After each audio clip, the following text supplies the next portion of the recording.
A resounding gaming news is coming out from Mexico, and news broke that the Mexico Ministry of Finance has formally proposed a new tax as part of the 2026 economic package. And this is just a simple sales tax. It's a 8% special tax or IEPS that specifically targets violence video game. This will place games like Call of Duty, Grand Theft Auto, or Mortal Kombat in the same tax category as cigarettes, alcohol, and sugary drinks.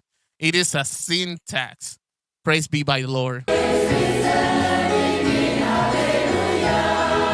This 8% tax will be applied to everything: the physical or digital sales of any games, any DLC, any microtransaction, and even online memberships associated with them.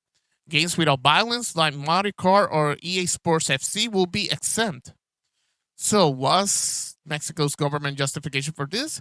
Well, it's the same one we've been fighting since the 90s, and I already did a video back then when it was United States turn with Robert F. Kennedy Jr. Is they are claiming that their violent games cause violent behavior in society.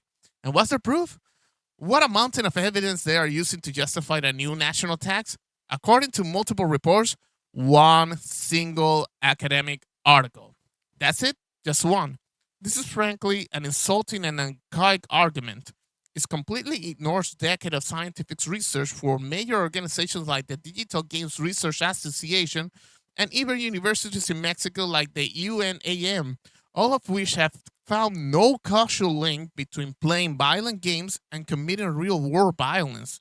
Academics and industry experts are rightfully for calling this out. They have called it a cyclical demonization of the medium and no more accurate a fiscal maneuver. And let's be real. If the Mexican government truly believes Call of Duty was the root of the violence, they will try to ban it. They just won't try to get an 8% cut.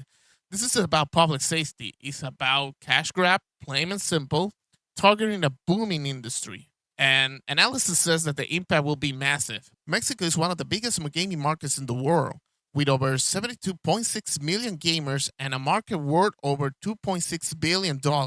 So, in a simple mathematic, that $100 peso purchase suddenly becomes $124. That $70 new game gets even more expensive. This harms consumers, it harms retailers, and especially harms small studios try to compete in a very competitive and unfair market. And you know what else it does? It's encourage piracy. When the legal version of a game is arbitrary taxes, the black market suddenly looks more appealing.